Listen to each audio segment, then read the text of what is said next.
Did you know that in 2012, a family in San Francisco's Haight-Ashbury district discovered their Victorian home had a sealed room that didn't appear on any architectural plans? And when they finally broke through the wall, they found a perfectly preserved 1960s apartment with a calendar frozen on August 9th, 1969, and a journal that documented a woman's descent into madness as she claimed an invisible entity was teaching her to see the patterns in chaos, just days before the Manson family murders shocked the city.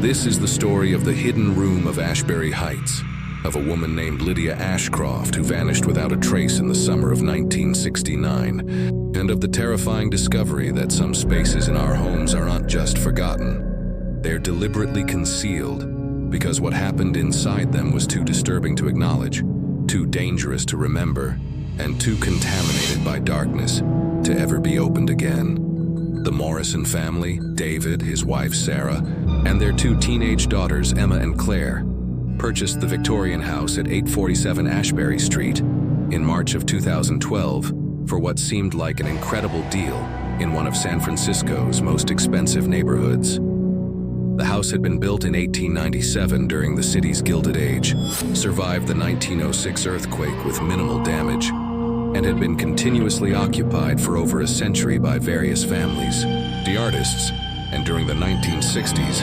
members of the counterculture movement that made Haight-Ashbury synonymous with peace, love, and psychedelic revolution. The real estate agent mentioned that the house had character and history, which in San Francisco real estate speak could mean anything from charming period details to serious structural issues. But the Morrisons were experienced renovators and weren't deterred by a house that needed work. They moved in on a foggy April morning, already planning the renovations that would modernize the house while preserving its Victorian charm. David was an architect, Sarah taught art history at San Francisco State, and both girls were excited about living in a neighborhood steeped in music history and bohemian culture. For the first month, everything was normal. They painted walls, refinished floors, updated the kitchen, and slowly transformed the neglected house into a beautiful family home. Then Emma noticed something strange about the second floor layout. She was an aspiring architecture student, studying her father's plans and learning about spatial design, when she realized that something didn't add up. The second floor had 4 bedrooms, a bathroom, and a hallway. But when she measured the exterior dimensions of the house and compared them to the interior floor plan, she found a discrepancy. There were approximately 12 feet of space unaccounted for between the master bedroom and what should have been the exterior wall facing the neighboring property. She brought this to her father's attention, and David, intrigued, began his own investigation. He pulled the original architectural plans from the city's historical records, studied them carefully, and confirmed Emma's observation. The plan showed a 5th room on the 2nd floor, positioned between the master bedroom and the exterior wall, but that room didn't exist in the current layout. At some point in the house's history, someone had sealed off an entire room, removed it from the floor plan, and deliberately hidden its existence.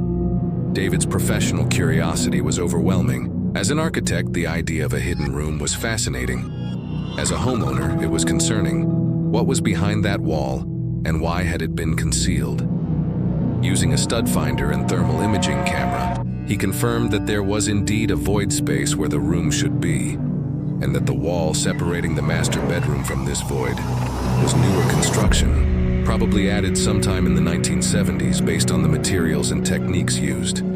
On a Saturday in late June, David decided to open the wall. He carefully cut through the drywall in the master bedroom, creating an opening just large enough to see inside. What he found made him step back in shock.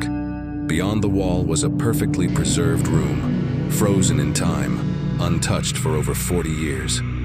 The space was approximately 12 by 15 feet, with a single window that had been boarded up from the outside, explaining why they'd never noticed it from the street. The room was furnished in late 1960s style, a mattress on the floor with a faded Indian print bedspread, posters on the walls advertising concerts at the Fillmore and Avalon Ballroom, a small wooden desk with a chair, bookshelves filled with counterculture literature, and in the corner, a record player with vinyl albums scattered around it. But what made the scene truly eerie was how preserved everything was, as if someone had left for a moment and simply never returned. A coffee mug sat on the desk, the long evaporated coffee leaving a dark ring at the bottom. A book lay open on the mattress, a pair of wire-rimmed glasses resting on its pages. And most unsettling of all, there was a wall calendar from 1969, still displaying August, with a red circle around the date August 9th, and beside it, written in urgent handwriting, "Tonight, it happens." Sarah, a historian by training, immediately recognized the significance of that date. August 9th, 1969 was the night after the Tate murders in Los Angeles, and it was the night the Manson family committed their second set of killings at the La Bianca residence. The fact that someone in San Francisco had circled that date with prophetic urgency was deeply disturbing. Had this person somehow known what was going to happen? Was there a connection between this room and those horrific crimes?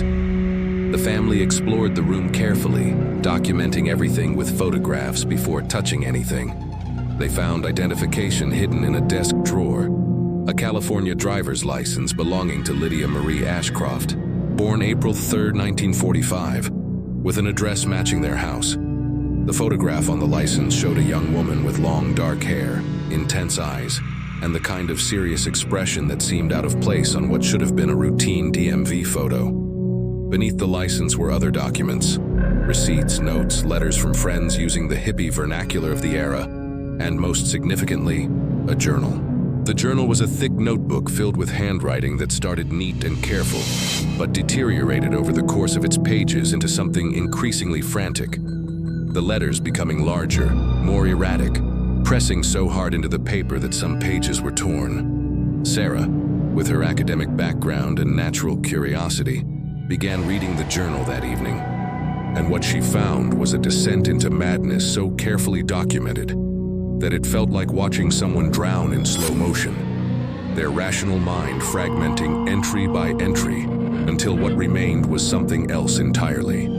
Something that had been touched by ideas that human consciousness wasn't meant to contain. The journal began in January 1969, with Lydia writing about her excitement at moving into the Haight-Ashbury house, about being part of the counterculture movement, about dropping out of Berkeley where she'd been studying mathematics because traditional education felt like a prison for consciousness. She wrote about attending concerts, experimenting with psychedelics, engaging in long philosophical discussions about the nature of reality, and her belief that the establishment's version of the world was a lie that could be peeled away to reveal deeper truths. But by March, the tone shifted. Lydia wrote about meeting someone she referred to only as the Mathematician, a person she'd encountered at a gathering who claimed to have discovered patterns in chaos, mathematical structures underlying reality that, once perceived, would allow one to see the future, to understand causality in ways that violated conventional physics. "He showed me the equations," she wrote. "Not on paper. You can't write them down. They exist in a different dimensional framework. You have to learn to see them with your mind's eye, to perceive the mathematical substrate of existence. Once you can see the patterns, you can predict everything. Free will is an illusion caused by ignorance of the equations." The family found this disturbing, but dismissed it as the kind of drug-fueled pseudo-philosophy that was common in that era. But as Sarah continued reading, it became clear that Lydia believed she was genuinely learning to see these patterns, and the things she was predicting started to come true. She wrote entries predicting minor events, who would visit her, what the weather would be like, conversations that hadn't happened yet, and then later entries confirming that her predictions had been accurate. "I'm getting better at it," she wrote in April. "The mathematician says I'm one of his best students. The patterns are becoming clearer. I can see the threads of causality stretching forward. It's terrifying and beautiful. I understand now why most people can't handle this knowledge. Once you see the patterns, you realize how mechanical everything is, how little agency any of us actually have." By June, Lydia's entries became darker.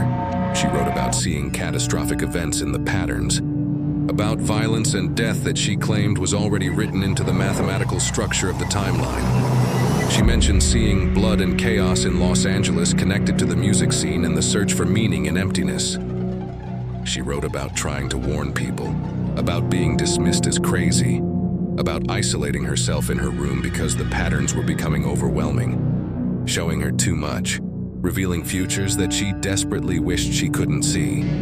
The entries from July were the most disturbing. Lydia wrote about the mathematician visiting her more frequently, though she noted that she wasn't sure if he was actually there physically or if she was perceiving him through the patterns, seeing him as a mathematical construct rather than a flesh and blood person. "He says I'm ready for the next level," she wrote on July 15th. "He says there are beings that exist in the pattern space, intelligences that are made of pure mathematics, that swim through the equations like we swim through water. They've been here longer than humanity, existing in the mathematical substrate, and they're trying to communicate. The violence I'm seeing isn't random. It's them trying to make patterns visible to those who can't naturally perceive them. They're writing messages in blood and chaos, trying to wake people up to the existence of the deeper reality." The final entries in the journal from early August were barely readable, the handwriting wild and desperate. On August 8th, Lydia wrote, "I can see it now. Tomorrow night, the house on Cielo Drive. Then the next night, the La Biancas. I can see the exact moments, the exact ways it will happen. The patterns are screaming at me, showing me the violence in perfect detail. The mathematical beings are using these people, Manson and his followers, as tools to make a statement, to create a pattern so shocking that it will wake up anyone capable of perceiving. I've tried to stop it, tried to warn the police, but they think I'm insane. The mathematician says I can't stop it anyway. It's already written in the equations. Everything that will happen has already happened from the perspective of the pattern space. Free will is the biggest lie we tell ourselves." The final entry, dated August 9th, 1969, the date circled on the calendar, was a single sentence. "Tonight, I go into the pattern space. The mathematician says I'm ready to transcend. I'm either going to become something more than human, or I'm going to cease to exist. Either way, I won't be here anymore." After that, the journal was blank. The remaining pages were untouched, as if Lydia had simply stopped existing at that moment. Sarah felt chills reading that final entry, understanding that they were reading the last words of a woman who had vanished over 40 years ago. A woman whose disappearance had apparently never been reported or investigated. A woman who had been sealed inside this room by someone who knew she was gone and wanted to erase all evidence of her existence. David contacted the San Francisco Police Department, reporting the discovery of the hidden room and the documents belonging to a missing person from 1969. The police were initially skeptical. Missing persons from over 40 years ago were nearly impossible to investigate, and there was no evidence of foul play, just a sealed room and some disturbing writings that could be explained as drug-induced delusions. But they agreed to send a detective to examine the scene. Detective Maria Gonzalez arrived the next day, and what should have been a routine examination of a cold case turned into something far stranger. As she read Lydia's journal, her expression changed from professional skepticism to genuine disturbance. "We need to verify something," she said, pulling out her phone and making a call to the department's records division. After a brief conversation, she turned to the Morrisons with a pale face. Lydia Ashcroft was reported missing by her parents in September 1969, but the case was never seriously investigated. She was 24 years old, part of the hippie community, and the assumption was that she'd run away or moved to a commune somewhere. But here's what's disturbing. Her parents told police that Lydia had called them in early August, claiming she could see the future, that she'd tried to warn authorities about murders that were going to happen in Los Angeles, and that she was working with someone called the Mathematician. The police dismissed it as drug-related paranoia. Then, 4 days after the La Bianca murders, Lydia's parents received a letter from her, postmarked from San Francisco, saying she was leaving this level of reality and not to look for her.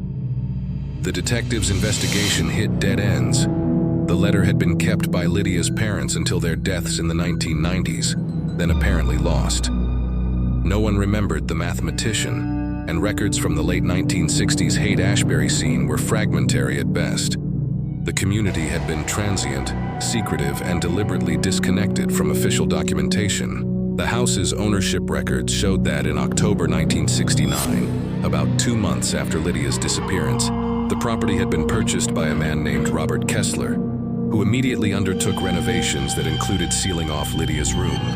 Kessler had died in 1998, leaving no family and no explanation for why he'd hidden the room, rather than simply clearing it out. But the most disturbing discovery came when Sarah, doing her own research as a historian, found a reference to the mathematician in an obscure book about San Francisco's counterculture that had been published in the 1970s. The book mentioned him in passing, describing him as a mysterious figure who had supposedly been a legitimate mathematician before dropping out and becoming part of the psychedelic scene.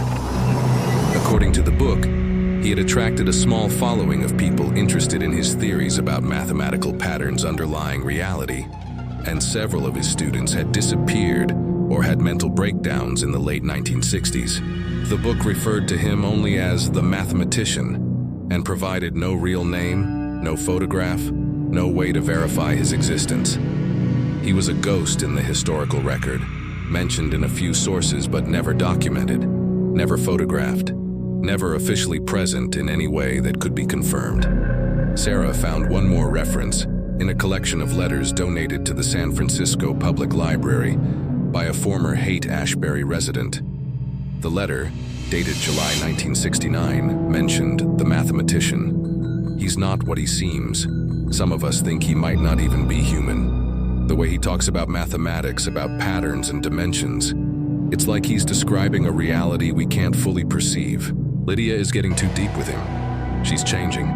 Her eyes look different now, like she's seeing things the rest of us can't see. I'm worried about her. The Morrison family didn't know what to do with the room. They felt they should respect Lydia's space, that it was somehow sacred or at least worthy of preservation. But they also needed the room for their home renovation. They compromised by carefully documenting everything, donating Lydia's journal and personal effects to a museum focused on 1960s counterculture, and then slowly, respectfully clearing the space. But on the night they finally emptied the room completely, something happened that made them question everything they thought they understood about the house and about Lydia's fate. Emma, working late to clear the last items, was alone in the room when she noticed something on the wall behind where the desk had been. In pencil, barely visible, Lydia had written directly on the wall.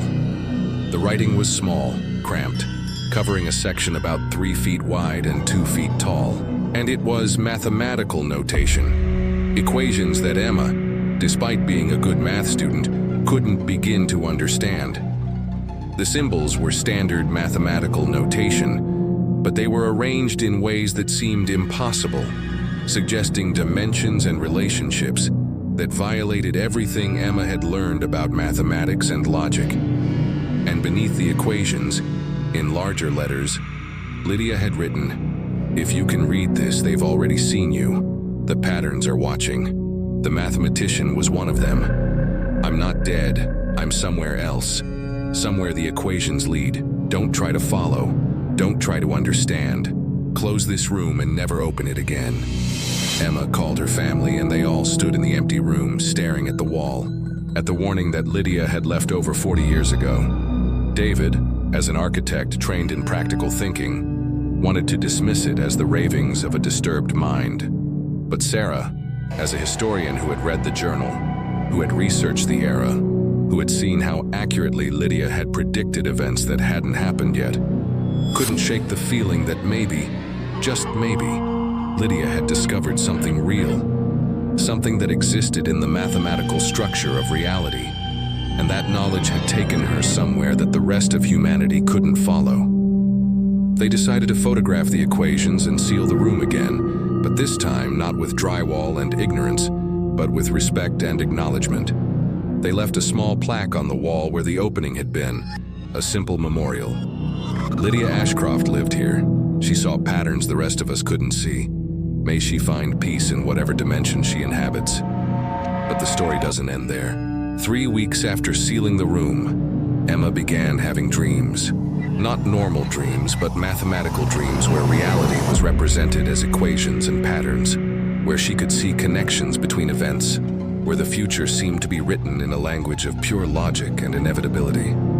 She would wake up with her mind full of mathematical notation she didn't understand, with predictions of minor events that would come true the next day. She started avoiding the second floor of the house, especially the wall where Lydia's room was sealed, because she could feel something there, some presence or pattern or consciousness that was aware of her, that was watching, that was teaching her the same things it had taught Lydia decades before. David wanted to bring in psychologists to get his daughter help before she went down the same path as Lydia. But Sarah, who had studied the case more thoroughly than anyone, had a different theory. She believed that Lydia hadn't gone insane. She believed that Lydia had genuinely discovered something, a level of reality that existed beneath or beyond normal perception, a mathematical substrate where patterns and causality could be perceived directly. And she believed that this discovery had cost Lydia her human existence, transforming her into something else, or taking her to a place where the normal rules of space and time didn't apply.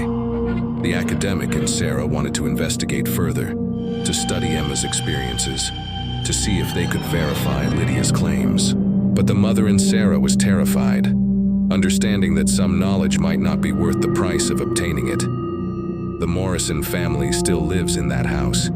They never reopened the sealed room.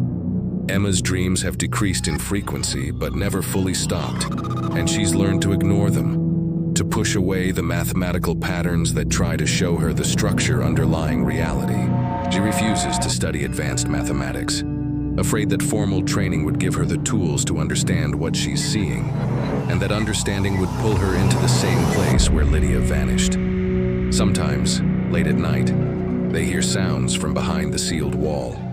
Not footsteps or voices, but something else. A rhythmic pattern, like someone tapping out equations in Morse code, or the sound of consciousness moving through dimensional space, or simply the echo of a woman who learned to see too much and paid the price by ceasing to exist in the way that humans are supposed to exist. The journal is in a museum now, available to researchers who want to study the intersection of 1960s counterculture, drug use, and mental illness. Most scholars who read it see only the descent into paranoid delusion. But a few, the ones who have backgrounds in mathematics or theoretical physics, notice something disturbing. The equations Lydia described, the patterns she claimed to see, actually make sense according to certain fringe theories about the mathematical structure of reality. They shouldn't make sense. Lydia had only 2 years of college mathematics, but they do, as if she was genuinely perceiving something that existed beyond normal consciousness, something that was teaching her, showing her the patterns that most humans are mercifully blind to. And somewhere in San Francisco, possibly still teaching, possibly still recruiting students to see the patterns, the mathematician may still exist. No one knows who he was or what he was. No one knows if he was human or something else wearing a human shape, if he was a teacher or a predator, if he was trying to enlighten people or trap them in dimensional spaces they couldn't escape from. All anyone knows is that several people in the late 1960s claimed to have studied with him, and all of them either vanished or went insane, their minds broken by knowledge that consciousness wasn't designed to contain. So here's the question that keeps mathematicians and philosophers awake at night. The question that Lydia's journal poses but can never answer. What if reality really does have a mathematical structure beneath its surface? Patterns that determine everything from the fall of dice to the actions of human beings to the great catastrophes of history. What if these patterns can be perceived by certain minds under certain conditions? And what if perceiving them reveals that free will is an illusion? That everything that happens has already happened in some eternal present that exists outside time? What if there are beings or intelligences that exist in this pattern space that can move through the equations like we move through rooms, And what if they occasionally reach out to humans who are mathematically gifted or psychically open, teaching them to see, knowing that the knowledge will either transform them into something post-human or destroy them completely? And most terrifying of all, what if Lydia was right? What if she did transcend into the pattern space, and what if she's still there, still watching, still trying to communicate through the sealed room in that Victorian house, still leaving mathematical messages for anyone sensitive enough to perceive them, still desperately trying to warn the rest of us not to look too deeply into the patterns, because some truths aren't meant to be known, and some dimensions aren't meant to be visited, and some rooms once opened can never truly be closed again.